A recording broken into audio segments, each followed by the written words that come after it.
New South Wales University, good morning. Can you put me through to the School of Computing Technology, please? Certainly. School of Computing Technology, Professor Dorfman's office. Good morning. I was wondering if you could give me some information about the forthcoming Computing Technology 25th Conference. Dates, enrolment procedures, cost, that sort of thing. Certainly. When exactly is the conference? Well, the conference runs for 4 days from the 15th to the 18th of September. 15th to 18th September. Oh, good. I'll still be here then. And, where exactly is it being held? Is it at the university as in previous years? No, it's actually being held at the Pacific Hotel. We've rather outgrown the university conference facilities, so we've opted for this new venue. Right. Paradise Hotel. No, Pacific Hotel. Oh, right. And presumably we can get accommodation at the hotel. Yes, but you'll need to contact them directly to arrange that. I'll give you the number for hotel reservations. Have you got a pen ready? Yeah, go ahead. It's area code 07 and then 9444 1233. 079 444 1233. And what's the registration fee? Individual fees are $360 for the 4 days or $100 a day if you only wanted to attend for 1 day. Are there any student concessions? Oh, sure. There's a 50% concession for students, and that's $180 for the 4 days or $50 a day. And am I too late to offer to give a talk? Oh, I'm pretty sure you've missed the deadline for that. Oh, really? But I've only just arrived here in Australia. Is there any way I could have a paper accepted? Well, you'd need to talk to Professor Dorfman. He's the person organising the conference this year. I can put you through if you'd like. Oh, yes, please. That'd be great. Oh, and can I just check the spelling of his name? Is that Dorfman?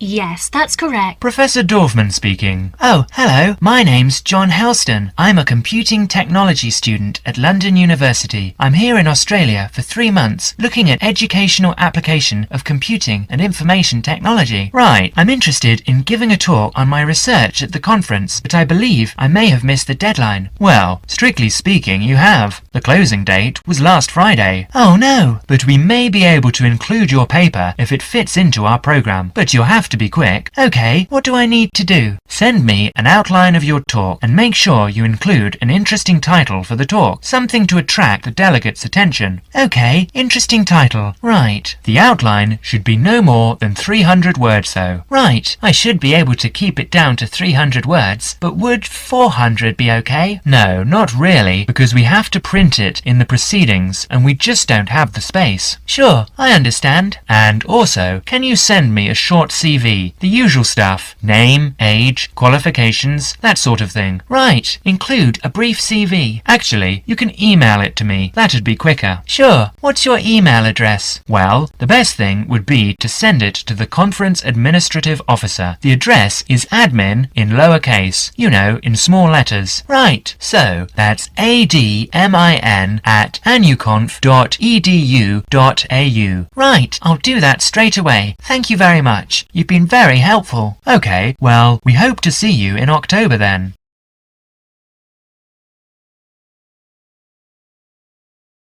I'd like to apply for a homestay. Right. Sit down, please. Well, I need to take down your details first. Okay.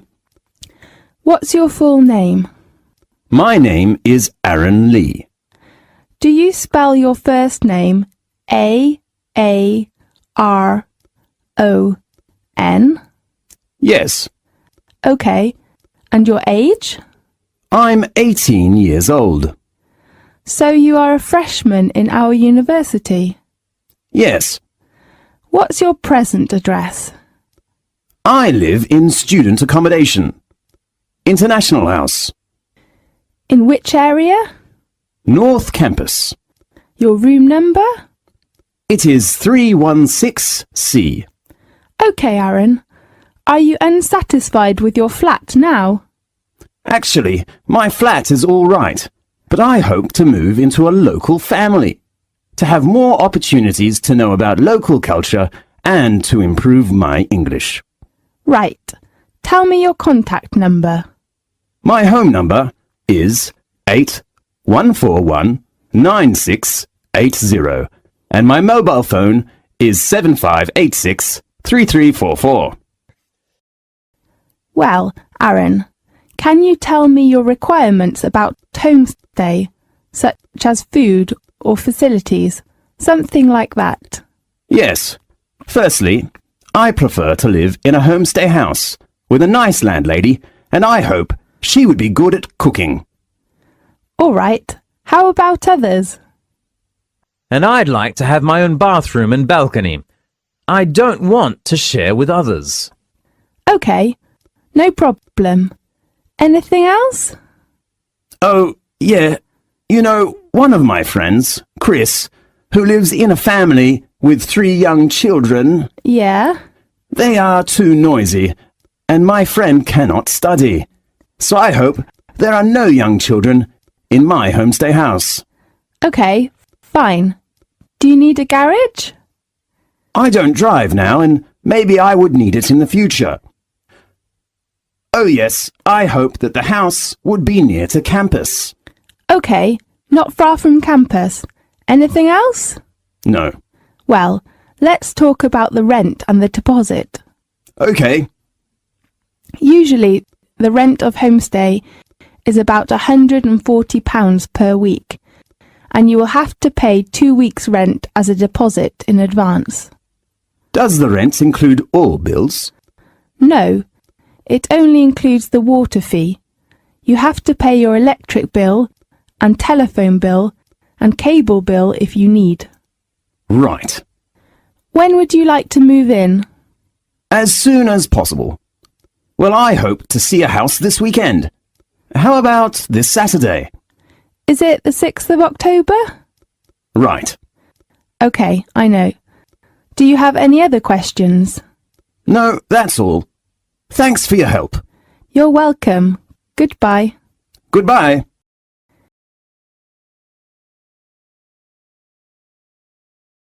Good afternoon. I'm considering applying to your university and would like to ask you some questions. Of course, take a seat. Which course are you thinking of applying for? Southeast Asian Studies. I see. Do you have a copy of the university prospectus? Yes, I do. I downloaded it. So, you know that it's a 4-year course, including 1 year living and working in the region? Yes. The A-level entrance requirement is BCC, right? Yes, but on average our students have 3 Bs. Are there any restrictions on the subjects that I take at A-level? No, but we find that students studying politics, economics, history, geography or languages tend to find their first year easier. A background in at least 2 or 3 of those subjects is advantageous. I see.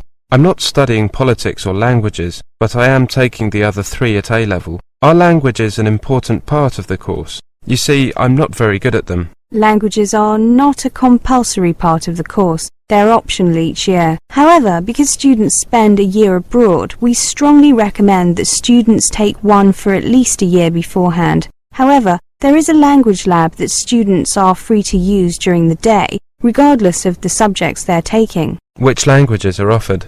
We have 5 on offer: Vietnamese, Burmese, Thai, Indonesian and Tagalog. They can be taken in the 1st, 2nd and 4th years. During the 3rd year, students are expected to learn the basics of the language spoken wherever they are spending their year abroad. I see. Can I spend my year abroad in any country in the region I choose? Yes, as long as you can satisfy your tutors that it will benefit your studies. This year, most students have gone to Vietnam, Thailand or the Philippines. Fewer have gone to Indonesia, Burma, Malaysia, Laos or Cambodia. None went to Singapore or Brunei. What do students generally do during their year abroad?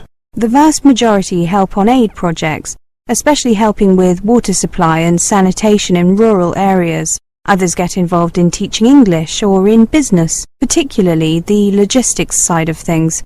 A small minority get jobs translating or checking translations. That's quite well paid, but your language skills have to be up to scratch. Good. I was attracted by the idea of teaching English or doing aid work. Very often it's possible to do both. That way you can also develop a wider range of skills. Thank you for your help. Can I just check the optional courses for Year 1? The only choice in Year 1 is a language or a project where the student creates a portfolio of background information on the countries of the region. Actually, many students do both, since they find the project contributes to their general understanding of the region, and the languages are obviously useful in preparation for going abroad. However, students are only assessed on either the language or the project, and are free to choose which one. Got it. And could you tell me about the scholarships that are available from the department? It says in the prospectus that there are some in addition to the ones offered by the university. Sure. Actually, I've printed out a list. Here you are. Nothing is available for first-year students, but thereafter, scholarships are awarded for high overall grades and also for linguistic skills. There is a smaller discretionary award for non-academic contributions.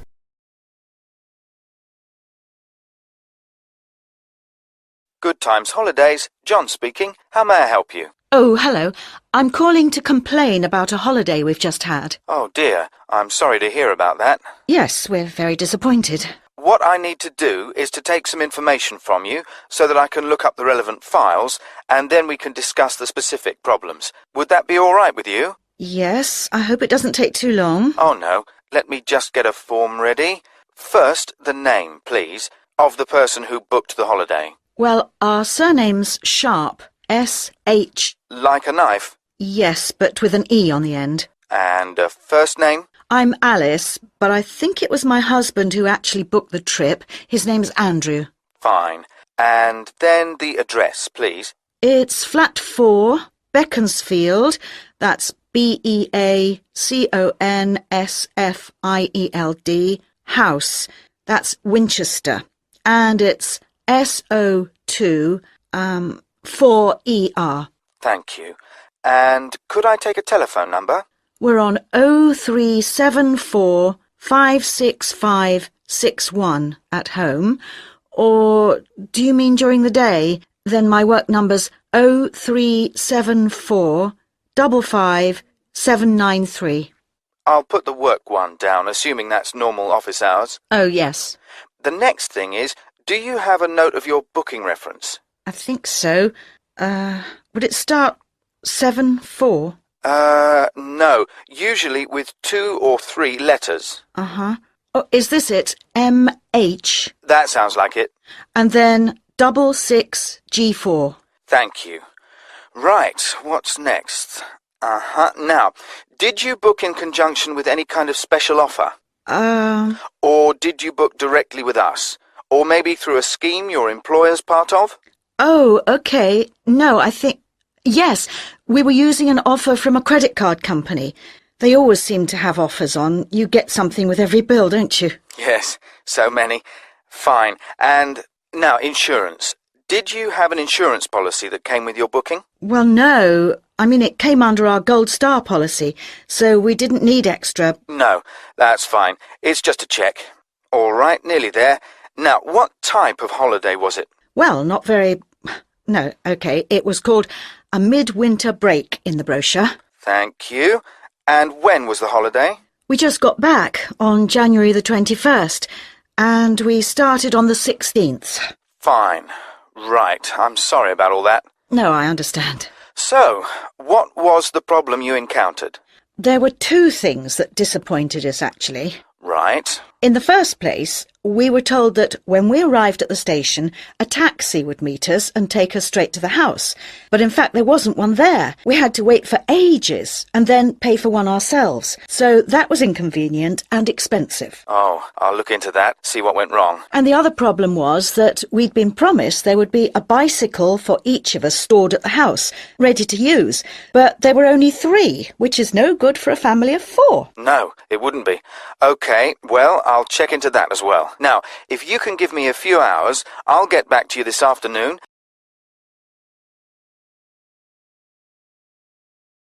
Good morning, Blue Harbour Cruises. How can I help you? Oh, good morning. Can you tell me something about the different cruises you run? Well, we run 3 cruises every day, each offering something slightly different. Oh, let me just get a pencil so I can make a note of this. Right. Firstly, there's the Highlight Cruise. Then we do the Noon Cruise, and we also have our Coffee Cruise. Could you tell me a bit about them? When they leave, how often, that sort of thing? Well, the Highlight cruise is $16 per person, and that leaves at 9:30 every morning and takes 2 hours to go around the harbour. Right, 9:30. And do you get coffee or refreshments? No, but there's a kiosk on board where you can buy drinks and snacks, and we do provide everyone with a free souvenir postcard. Right. And then there's our noon cruise at $42 per person. This is more expensive, but of course it takes longer, and for that price you get a 3-course lunch. Oh, that sounds good. And what about the last one? That's the coffee cruise. Well, that's $25 each. It takes 2.5 hours. When does that leave? At 2:15 daily? And presumably the coffee is included? Yes, and sandwiches are served free of charge. I think the coffee cruise would suit us best, as lunch is included at the hotel. Can I book for 2 people for tomorrow, please? No need to book, just be down at the quay at 2 o'clock. All our cruises depart from jetty number 2. Can you tell me where that is exactly? Yes, number 2 jetty is opposite the shops. It's clearly signposted. Right. And can you tell me, is there a commentary? Yes, there's a commentary on all the cruises. Is it possible to listen to the commentary in Japanese? My friend doesn't speak much English. It's in English only, I'm afraid. But the tour guides usually speak some Japanese, so she'll be able to ask questions. Oh, fine.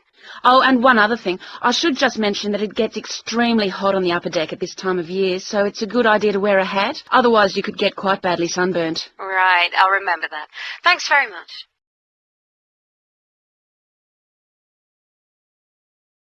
Hi, Annie. How are things? Awful, Bud. Awful. Why? What's happened? It's home. Mum's ill and Dad's been laid off, so he's in a really bad mood, and Susan won't be of any help. Your sister always was lazy, but what's wrong with your mum? She seemed fine last time I saw her. Everything. I think she's really down because of Dad, and her arthritis is playing up again. It seemed the new medicine was working fine. Now she can still move her fingers, but hardly walk. Her toes hurt, and the doctor says she needs a knee replacement. Doesn't sound too good. That's expensive surgery. Got medical insurance? She was covered by my dad's, but that's finished since he lost his job, and money's really tight. A new knee costs about $10,000, so she'll have to put up with it for a while. God, that's awful. Maybe I should mention it to my uncle. The one who used to work at the hospital. What could he do? I don't know, but he knows all the doctors, and maybe there's a way your mum could get the operation done cheaply. It'll have to be really cheap, because they're having a problem paying the mortgage. And my sister won't help out. She's so selfish. Well, I'll give a try. But what's this problem with your sister? Since she won that beauty competition, she thinks she's been acting so high and mighty. Won't even help Mum with the housework. Won't help your mum? No, spends all her time in front of the mirror, trying on different lipsticks. Sounds like my cousin. You know her, I think, Marianne, that works at the Holiday Inn. Yeah, I met her at your party, but she seemed very nice. She is till you get to know her. Miss Charming, but she's really conceited, especially since she got promoted. Always putting people down. What about your dad's company? Do you think he might have some work for my dad? Part-time, anything? He just got this big contract for the new supermarket, so he might be looking for some people. And I know he likes your dad, but all his workers have to be Steelworkers Union members. I think Dad's kept his membership up. I'll ask him. Let me know, and I'll check with Dad when he gets back from France. France? Yeah, he took Mum there as a 25th wedding anniversary present. Gosh, it's 5:30. I'm late for work. Gotta fly. See you, Bud. See you.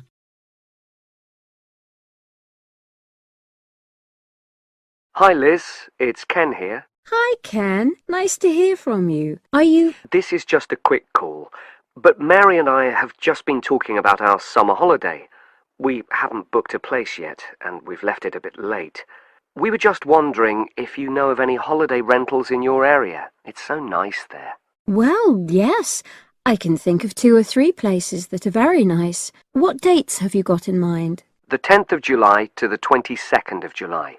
Oh, yes. That is quite soon, isn't it? Well, there's a place near here called Moonfleet. Is that MOONFLEET? That's right. It's quite a rural location, and it's next to the owner's house, but it's got fields all around it, so it's very pretty. Sounds okay. Can you tell me a bit more about it? Well, it's an annex to the owner's house, and it's an apartment with 2 bedrooms and an open-plan living area. Well, I like the sound of it. Is there anything we might not like about it? Well, it's quite a distance from the nearest shops, that's all. Okay, and... Well, I'll tell Mary, but I don't think she'd mind that. Do you know how you book it? You have to book on the internet. There's a web address. It's www.summerhouses. One word? Yes, then .com. You'll be able to look at a photograph on that. Okay. And what about the others? Where are they? The second one I'm thinking of is called Kingfisher, and that's even more rural. It's a really beautiful location, in fact. It's by the river, and it's got nice views. It overlooks woodland on the other side. Is that an apartment? No, it's a 3-bedroomed house, and that's got a dining room, as well as a separate living room and a kitchen. But I expect it's more expensive. You'll have to check the prices. It's probably a bit bigger than we need, but our nephew might be joining us. We're not sure yet. How do you book Kingfisher? You have to phone the owner directly. Shall I give you the number? I've got it here in my phone book. It's 01752 669 218. Right. And you mentioned a third place? Yes, there's a house that my sister stayed in last year. It's called Sunnybanks. Nice name. And the location of that one is rather different. It's in the centre of a village, but it's a very small and quaint place. Did your sister like it? Oh, yes. It's by the sea, so her children really loved it. What's the accommodation like? I'm not sure about the number of rooms, because I haven't been in it myself, but I think she said it's quite spacious, and I know it's got its own garden. It's not very big, but it's not shared with anyone else, and it's supposed to be very pretty. Any snags, problems? The only other thing I can think of is that there's nowhere for parking. The streets are too narrow, so you have to leave your car somewhere else and then walk to the house. It's only about 10 minutes away, but... Okay. Well, I don't think it matters personally. How do you book it? There's an agent you have to contact. I don't know his details, but I can ask my sister and let you know tomorrow. Thanks, Liz. That'd be great. I'll talk to Mary and see what she says. Thanks for your help. That's okay, Ken. I'll speak to you again tomorrow.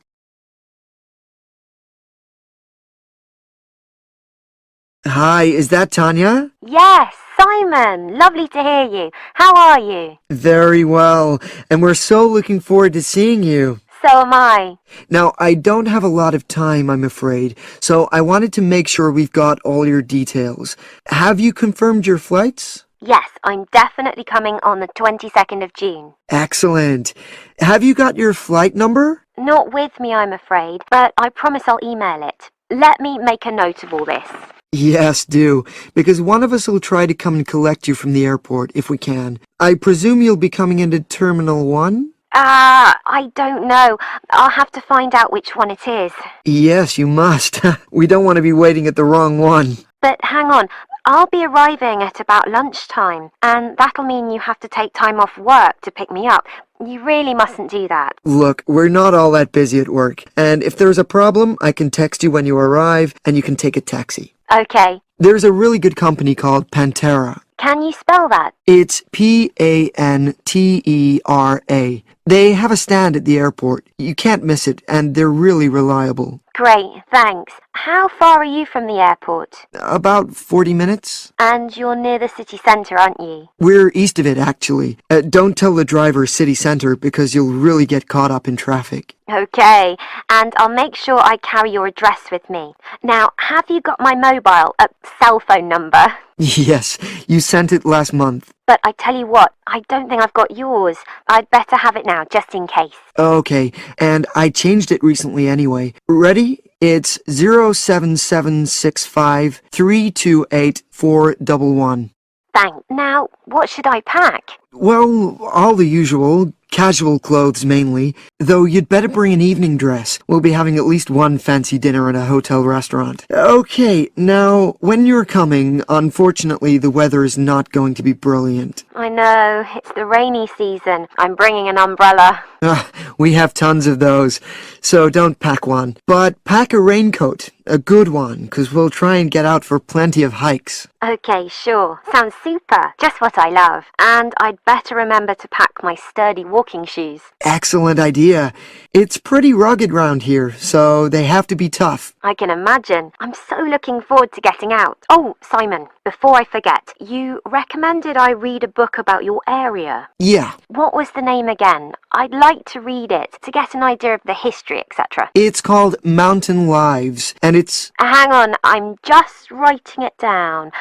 Okay. And it's by Rex Campbell. Great, I'll try and get hold of that. Well worth it. Now, the really important thing's a gift. Oh, don't worry about that. Just bring yourself. I know, but I'd like to get something for your parents. What about Janice? I know she loves English tea. Oh, that's very kind, but she's not drinking so much of that these days. But she'd love some chocolate. You know her favorite. Oh, yes, that'd be nice. I'll do that. And Alec, is he still into racing? Very much so. I was thinking of bringing a calendar, you know, with horse racing pictures. What a good idea. He'd love that. Great. So that's about it, I think. Yes, I think so. So you'll send me your number.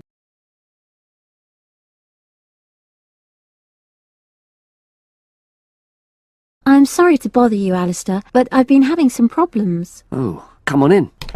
What's happened? Basically, I had a leak from one of the pipes in the bathroom, and water started coming through downstairs, and the kitchen ceiling's badly stained. I've got the leak fixed temporarily, but I wasn't happy with the plumber, and I wanted to ask your advice. Of course. Well, the first thing I'd say is make sure you choose a local company. That way, if things go wrong, you're close by and it just makes things easier. Let me write this down. Right. Yes. The plumber who fixed things yesterday was from quite far away, but I chose him because his advert said he did emergency repairs. Well, fair enough. You needed something in a hurry. But another piece of advice I'd give is try to avoid calling anybody on weekends. That'll really bump up the prices. Leave it till Monday if you can. Well, yes, I think I can do that, because the temporary fix should hold. And obviously I'll need the ceiling plastered and eventually redecorated. Yeah, sure. So who would you recommend? Is there a directory? Well, there's quite a good website covering this sort of work. It's www.plasdeco.com. Is that with a K? A C. PLASDECO.com. Got it. Well,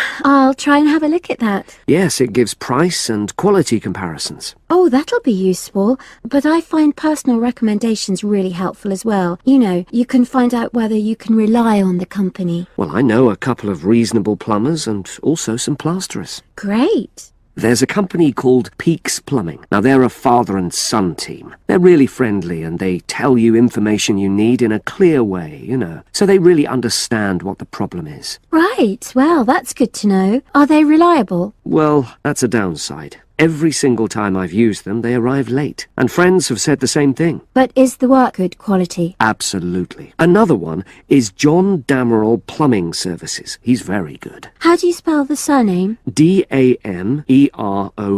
Right. Got that. And does he do high quality work? Well, it's fine, you know, but I wouldn't say that was his main point. Basically, he comes out cheaper, you know, than other people. I sense there's a but. Is he unreliable? Oh, he comes when he says he's coming, but he's not very courteous, and he has the tendency to be messy, you know, so you have quite a bit of clearing up to do.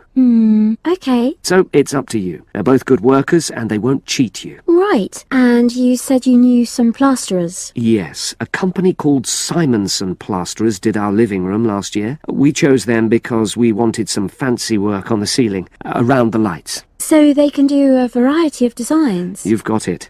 But it comes at a premium because they are more expensive, you know. Than the others. Yes. Or you could go for a one-man firm called HL Plastering. Harry Lester. He's fine, very reliable, if all you want is a simple job. Do either of them do painting for you if you want? After the plastering's dried out, of course. That's what I was going to say.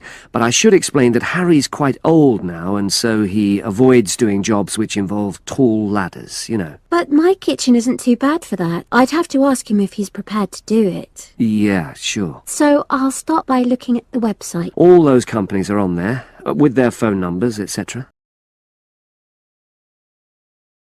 Hi, Andrea. How are you feeling now that exams are over? It's fantastic to have finished, isn't it? And to sleep in every morning. What about you? Well, I've been catching up on sleep too, but I've got a lot to do before I leave for England. Perhaps you could give me some advice. I've got a lot of things I can't possibly take back with me, but I don't know what to do with them. Well, it depends on what sort of things they are and whether you're thinking of giving them away or selling them. Well, almost everything. Furniture, the fridge, and other kitchen stuff that I bought from the previous tenant. But the new people have already got what they need, so they're not interested in buying stuff from me. I can't afford to give it away, but I'm not sure how to sell it all. Oh, and there are some clothes and books as well. Why can't you take them? The books are really heavy. It's so expensive if you exceed the airline baggage allowance. And the clothes just won't all fit in my suitcase. It's amazing how much stuff I've accumulated since I've been here. Anyway, I don't think I'll need as many summer clothes in England as I have here in Australia. I see. Well, there are several alternatives. First of all, you could put up notices around the university about the books. You know, on the notice boards in the Student Union building and in the economics department. Anywhere second and third year students will see them. People are always keen to buy cheap textbooks. Okay, what should I say on the notices? Just put the titles, authors, and price you want, your name of course, and maybe put your phone number on those little tear-off tags. That's a good idea. And what about the furniture? You could try doing the same thing, but usually students are away all summer, so they don't want to buy furniture now. Another place to try might be a second-hand shop. Someone from the shop will usually come around and give you a free quote, and then you can decide. But you don't usually get much money for that sort of stuff. Another alternative is to put an advertisement in the Trading Post. Do you know that paper? It comes out every week, advertising things people want to sell. You have to pay to put the advert in and then hope people phone. Give them as much information as possible, and if they're interested, invite them to come and have a look. The hard part is agreeing on a price. No, I haven't seen the Trading Post, but I should have a look at it. And I could advertise the fridge, the microwave, and the furniture. But the kitchen stuff isn't really that good. You know, old cutlery, a few pots and pans, and some plates and things. What shall I do with them? Well, another option is to donate the kitchen things to a charity shop. You know, like the Salvation Army or St. Vincent de Paul. Why don't you get a second-hand shop to give you a quote first? Yes, I could do that. Find out how much they'll give me and then decide whether to sell them or give them away. But I've still got the clothes. A charity shop will take them too, as long as they're in good condition. And even though you don't get any money, at least you know that someone who really deserves some help has benefited. That's a good point. I'll advertise the expensive stuff, the furniture, and donate the clothes and kitchen stuff. Let's go and buy a Trading Post and you can help me write the advert. Well, actually, I'm interested in buying the fridge and the microwave, depending on the price, of course. Okay, let's see how good you are at bargaining.